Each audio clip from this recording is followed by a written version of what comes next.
Assalamualaikum warahmatullahi wabarakatuh. Salam sejahtera buat kita semua. Semoga kita semua masih dalam keadaan sehat walafiat. Baik anak kami semuanya, khususnya untuk anak-anak kami yang kelas 11, untuk melanjutkan pembelajaran daring kita saat ini. Di sini Ibu masih tetap mengingatkan anak-anak kami agar terus aktif untuk mengikutinya. Baik anak-anak kami semuanya, untuk mata pelajaran fisika, di mana pada pertemuan sebelumnya kita sudah membahas tentang azas atau hukum Bernoulli. Dan untuk pertemuan kita kali ini, kita akan membahas tentang penerapan azas Bernoulli. Di mana penerapan azas Bernoulli dapat kita jumpai pada peristiwa atau alat antara lain tangki berlubang atau penampungan air, gaya angkat pesawat terbang, venturimeter, dan tabung pitot. Untuk yang pertama kita bahas penerapan asas Bernoulli pada tangki berlubang. Kita lihat pada gambar. Sini kita perhatikan dari gambar di atas, di mana pada titik A kecepatan fluida turun relatif kecil sehingga bisa dianggap 0 atau V1 sama dengan 0. Oleh karena itu persamaan Bernoulli bisa menjadi sebagai berikut, yaitu P1 ditambah rho GH1 ditambah dengan 0 sama dengan P2 ditambah rho GH2 ditambah setengah rho V2 kuadrat. Kemudian G dikali dengan H1 dikurang dengan H2 sama dengan setengah V2, sehingga nanti kita peroleh bahwa harga V itu adalah akar dari 2G dikali dengan H1 dikurang dengan H2. Kemudian jika harga H1 itu dikurang dengan H2, ini merupakan harga H, maka untuk V atau harga V adalah V sama dengan akar 2 kali GH. Kemudian untuk gambar berikut ini, kita perhatikan dari gambar di atas, jika air keluar dari lubang B, berarti lubang B yang ini, dengan kelajuan V yang jatuh di titik D, ini titik D ini, maka terlihat lintasan air dari titik B ke titik D berbentuk parabola. Kemudian berdasarkan analisis gerak parabola, kecepatan awal fluida pada arah mendatar sebesar VBX, artinya kecepatan pada titik B dan X yang ini mendatar. Ini yang di bawah ini kita sebut sebagai titik X, sama dengan V sama dengan akar 2GH ini. Sedangkan kecepatan awal pada saat jatuh yaitu pada sumbu Y. Sumbu Y ini ya, berarti sumbu yang 3 ini ya. Berarti sumbu Y ini merupakan gerak lurus berubah beraturan atau GLBB dengan percepatan di mana AY sama dengan G. Dan berdasarkan persamaan jarak di mana Y sama dengan V0Y kali T ditambah setengah AYT kuadrat, dengan harga Y sama dengan H besar, yaitu ketinggian permukaan air terhadap dasar tangki. Kemudian dikurang dengan H, itu tadi Y sama dengan H besar dikurang H kecil, maka V0Y sama dengan 0 dan AY sama dengan G. Maka akan kita peroleh persamaan untuk menghitung waktu yang diperlukan air dari titik B ini menuju ke titik D, yaitu H dikurang H kecil sama dengan 0 ditambah setengah GT kuadrat. Maka harga T adalah akar dari 2 kali H besar dikurang H kecil dibagi dengan G. Kemudian gerak air atau fluida pada sumbu X itu merupakan gerak lurus beraturan atau GLB, sehingga akan berlaku persamaan bahwa X sama dengan V0X dikali dengan T, yaitu kecepatan aliran air pada titik 0 ke X dikali dengan waktunya. Karena harga V0X sama dengan VBX, yaitu sama dengan V dengan harga akar 2GH, maka harga R sama dengan harga X dengan harga akar 2 kali GH dikali dengan akar 2 kali H besar dikurang H kecil dibagi dengan G. Maka akan kita peroleh harga X adalah akar dari 4H kecil dikali H besar dikurang H kecil. Sehingga diperoleh bahwa X itu adalah 2 kali akar H kecil dikali H besar dikurang H kecil. Dimana V adalah merupakan harga kecepatan aliran fluida atau zat cair dalam tabung dalam satuan meter per sekon. Dan H kecil merupakan ketinggian zat cair dengan satuan meter. G adalah percepatan gravitasi dengan satuan meter per sekon kuadrat. T adalah waktu dalam satuan sekon. P adalah tekanan dalam satuan Pascal. Dan Rho adalah massa jenis zat cair dalam satuan kilogram per meter kubik. Untuk lebih jelasnya, kita perhatikan contoh berikut. Kita lihat dalam gambar contoh ini, kita perhatikan di sini ada sebuah tangki, kemudian yang diletakkan pada dasar, di mana kita disuruh menentukan nilai H, yaitu ketinggian H yang sini dari gambar ini, agar jangkauan terjatuhnya menjadi 2 akar 3 meter.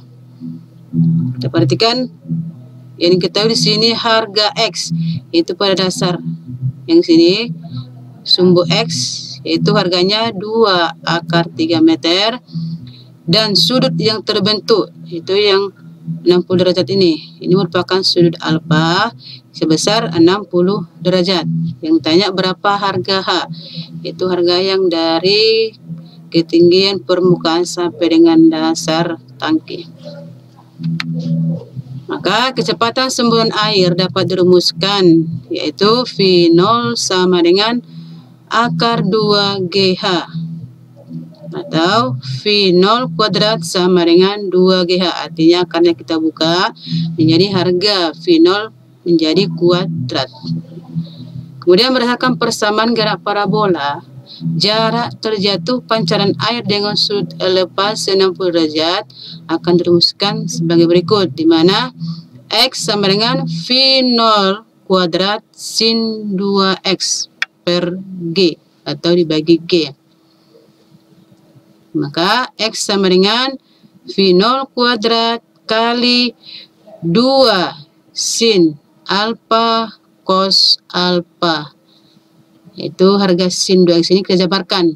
Maka harganya sini menjadi 2 sin alfa cos alfa.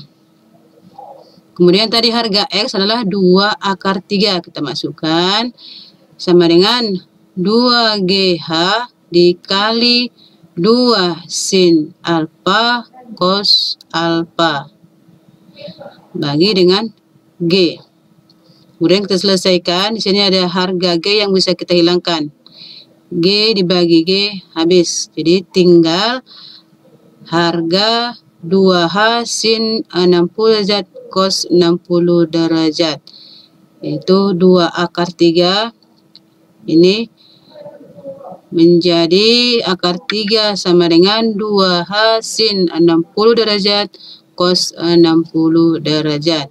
Maka akar 3 sama dengan 2 kali H dikali dengan setengah akar 3 sin 60, yaitu setengah akar 3, dan cos 60 adalah setengah. Jadi kita hasilkan setengah akar 3 kali setengah menjadi akar 3. Maka nanti hasilnya ini akar 3 sama dengan 2H kali akar 3.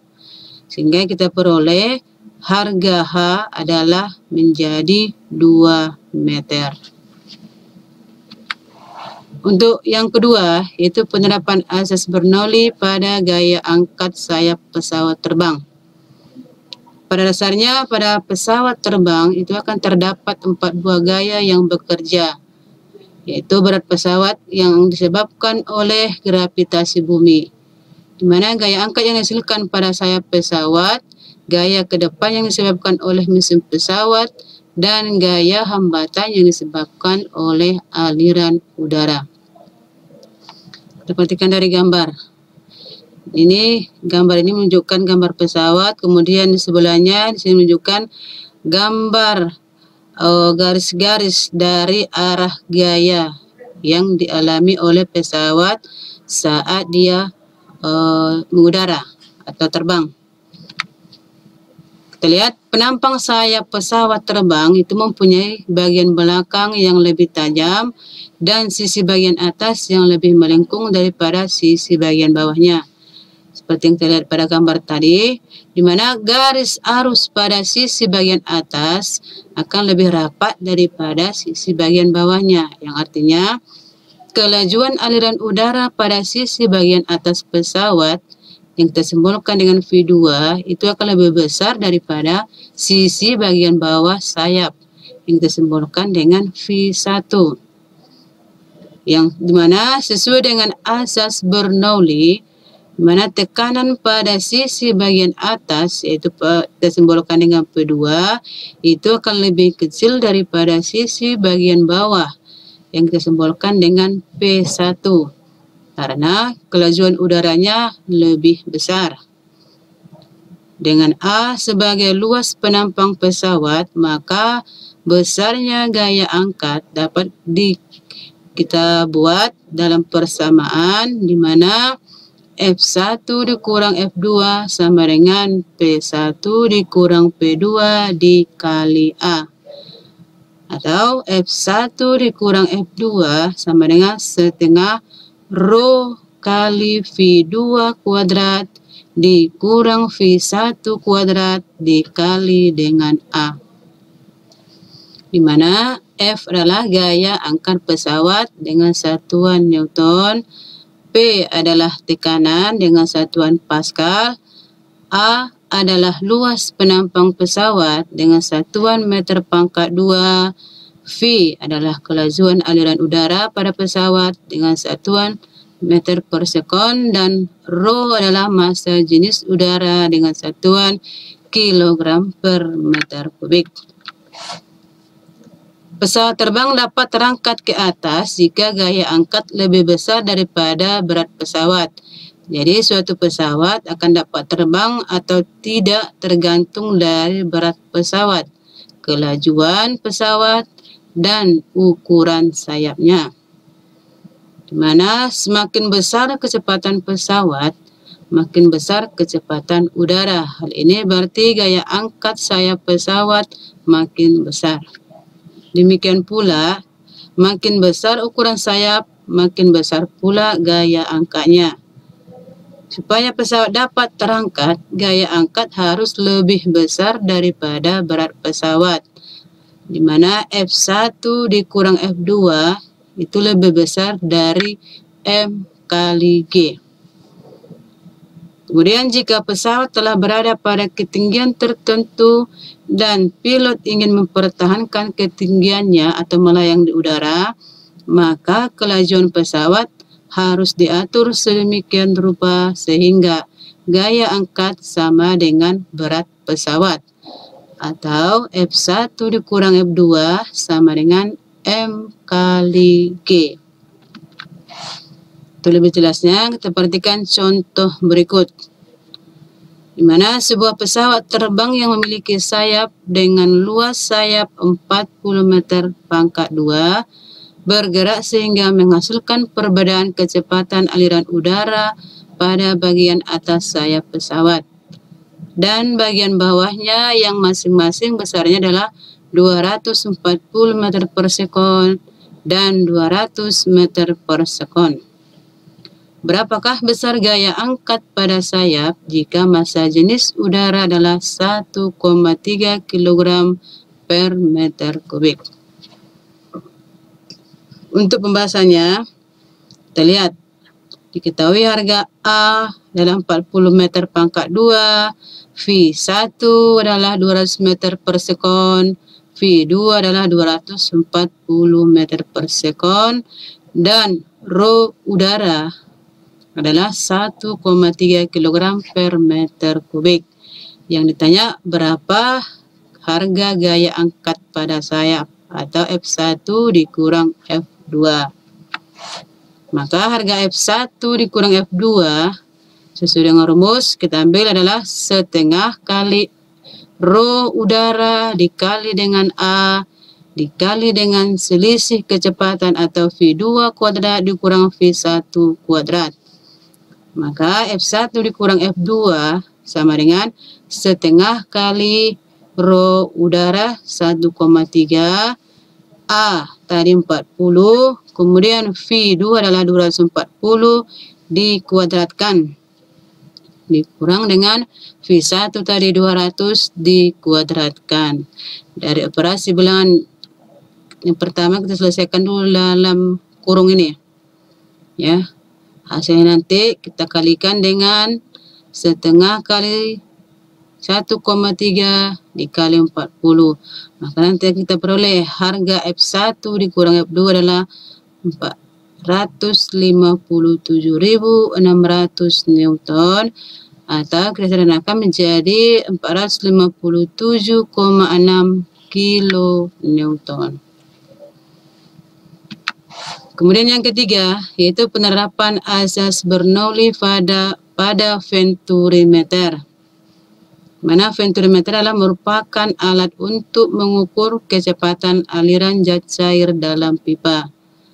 Kita perhatikan dari gambar ini venturimeter dengan menggunakan manometer.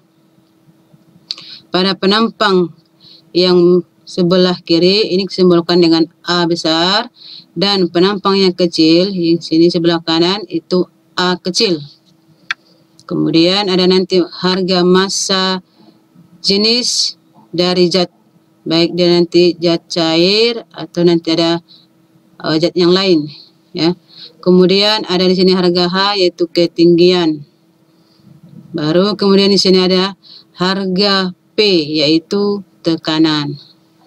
Dan dari gambaran ini sini kita dapat memperoleh harga kecepatan aliran zat cair dalam pipa yang dirumuskan sebagai di mana V adalah sama dengan A dikali akar 2GH dikali rho aksen.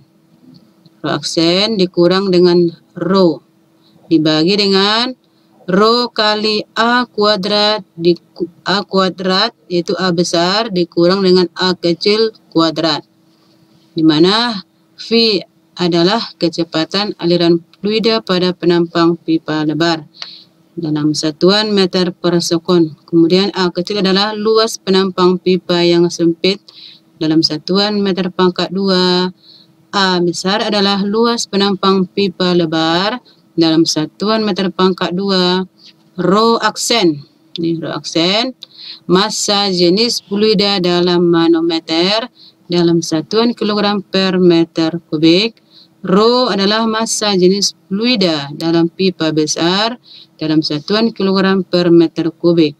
Kemudian H adalah selisih tinggi permukaan fluida dalam manometer dalam satuan meter. Kemudian G adalah percepatan gravitasi dalam satuan meter per sekon kuadrat. Dari contoh ini kita perhatikan untuk lebih jelasnya di mana pipa horizontal ditunjukkan pada gambar di bawah ini yang mempunyai area penampang di bagian yang lebih luas yaitu 40 cm pangkat 2 dan pada tempat penyempitan 10 cm pangkat 2. Kemudian air mengalir di pipa dengan debit 6 liter per sekon. Tentukanlah yang A kecepatan air di bagian lebar dan sempit. Kemudian B, perbedaan tekanan antara bagian ini, dan C, perbedaan ketinggian antara kolom merkuri di manometer. di mana rho raksa atau massa jenis raksa adalah 13.600 kg per meter kubik. Jadi ada gambar kita peroleh. Untuk kita lihat ini tadi penampang yang pertama itu 40 cm pangkat 2 dan penampang yang kedua yang kecil itu 10 cm pangkat 2. Bahasanya adalah kita misalkan kecepatan pada pipa yang besar dengan simbol P1 dan kecepatan pada pipa yang kecil dengan simbol V2. Maka A1 sama dengan 40 cm pangkat 2, A2 sama dengan 10 cm pangkat 2, dan Q yaitu debitnya adalah 6 liter per sekon. Kemudian untuk A1 nanti kita robah dia ke dalam satuan meter pangkat 2, yaitu menjadi nanti 40 kali 10 pangkat minus 4 meter pangkat 2. Kemudian A2 tadi yang 10 cm pangkat 2 kita robah menjadi meter pangkat 2, yaitu 10 kali 10 pangkat minus 4 meter pangkat 2. Kemudian harga Q di sini tadi adalah 6 liter per sekon. Ini kita rubah menjadi 6 kali 10 pangkat minus 3 meter pangkat 3 per sekon. Dan untuk jawabannya yang A, yaitu dengan memakai konsep kontinuitas, kita akan memperoleh harga V1A1. Ini untuk rumusan debit aliran yang kita bahas dalam azas Bernoulli. Pertemuan sebelumnya kita sudah membahas mengenai debit aliran dalam pipa, di mana V1A1 sama dengan V2A2 ialah merupakan harga debit aliran. Untuk V1 ini kita turunkan dari harga V1A1 sama dengan Q, kita turunkan untuk harga V1 dan V2. Maka V1 sama dengan Q dibagi dengan A1 atau debit aliran dibagi dengan penampang A1. Di mana tadi harga debit aliran 6 kali 10 pangkat minus 3 dibagi dengan 40 kali 10 pangkat minus 4, maka hasilnya nanti kita peroleh 1,5 meter per sekon. Kemudian untuk V2 yaitu Q dibagi dengan A2, di mana Q tadi 6 kali 10 pangkat minus 3 dibagi dengan A2 10 kali 10 pangkat minus 4. Setelah kita konversikan tadi di awal. Ini hasil dari operasi bilangan ini kita peroleh harganya menjadi 6 meter per sekon. Jadi untuk harganya V1 dan V2 adalah V1 1,5 meter per sekon dan V2 adalah 6 meter per sekon. Kemudian yang B, dari persamaan Bernoulli di mana harga H1 sama dengan H2, maka dapat kita ambil rumusannya bahwa P1 tambah setengah rho V1 kuadrat ditambah rho GH1 sama dengan P2 tambah setengah rho V2 kuadrat tambah rho GH2. Ini kita sederhanakan menjadi P1 dikurang P2 sama dengan setengah rho V2 kuadrat dikurang V1 kuadrat ditambah dengan rho G kali H2 dikurang H1. Karena harga H1 sama dengan H2, ini tadi di awal kita bahas sama di harganya, atau ini bisa kita abaikan, maka harga P1 dikurang P2 ini menjadi setengah kali rho kali V2 kuadrat dikurang V1 kuadrat. Kita masukkan harganya setengah kali rho 1000 dikali V2 kuadrat tadi 6 dikuadratkan dikurang V1 tadi 1,5 dikuadratkan. Maka akan kita peroleh harga P1 dikurang P2 adalah 500 dikali dengan 33,75. Maka harga P1 dikurang P2 adalah menjadi 16.875 Pascal. Dan yang C itu perbedaan ketinggian kolom raksa. Kita ambil dari rumusan bahwa P1 dikurang P2 sama dengan rho raksa dikali GH. Harga P1 dan dikurang P2 tadi kita ambil dari harga yang di atas ini, yaitu 16.875 Pascal, sama dengan Rho raksa tadi 13.600. Harga G ini konstanta yaitu 10, dan yang kita cari adalah H. Jadi harga H ini kita hasilkan yang 13.600 kali 10 menjadi 136.000. Maka dari turunan rumusan di sini, maka kita beroleh harga H itu adalah 16.875 dibagikan dengan harga 13.600 dikali dengan 10. Maka harga H menjadi 0,124 meter atau 0,124 meter. Kemudian untuk yang keempat, penerapan asas Bernoulli pada tabung pitot. Di mana tabung pitot adalah alat yang digunakan untuk mengukur kelajuan gas. Di mana kelajuan gas kita peroleh dari gambar sini, ini adalah tabung pitot. Kemudian kelajuan gas di A itu sama dengan VA, yaitu sama dengan V, ya simbolnya. Dan tekanan di kiri kaki manometer, tekanan aliran gas disimbolkan dengan PA, ya. Kemudian lubang kanan manometer tegak lurus terhadap aliran gas, sehingga laju gas yaitu disimbolkan dengan B. Ini laju aliran gas ini pada B ini sama dengan, kita buat simbolnya PB sama dengan 0. Kemudian tekanan di kaki kanan manometer itu sama dengan tekanan di B. Sedangkan A dan B itu sama tinggi. A dan B ini sama tinggi. Sehingga PA ditambah setengah Rho VA kuadrat sama dengan PB ditambah setengah Rho VB kuadrat. Atau PA ditambah setengah Rho VA kuadrat itu sama dengan PB. Maka PB dikurang PA sama dengan setengah Rho V kuadrat. Kemudian pada tekanan di A dan B itulah sama dengan tekanan hidrostatis air raksa setinggi H, di mana PB dikurang PA sama dengan Rho aksen dikali GH. Sehingga setengah Rho V kuadrat sama dengan Rho aksen dikali GH. Sehingga V kuadrat sama dengan 2 Rho aksen GH per Rho. Atau V sama dengan 2 akar 2 Rho aksen GH per Rho. Di mana V adalah kelajuan gas dalam satuan meter per sekon. Kemudian Rho aksen adalah massa jenis raksa dalam manometer dalam satuan kilogram per meter kubik. Kemudian Rho adalah massa jenis gas dalam satuan kilogram per meter kubik, dan H adalah perbedaan tinggi raksa dalam manometer dalam satuan meter. Berikut untuk lebih jelasnya kita perhatikan contoh berikut.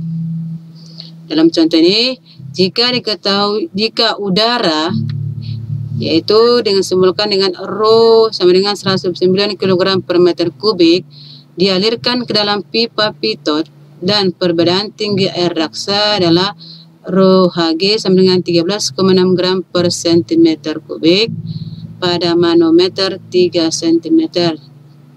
Hitunglah kecepatan aliran udaranya.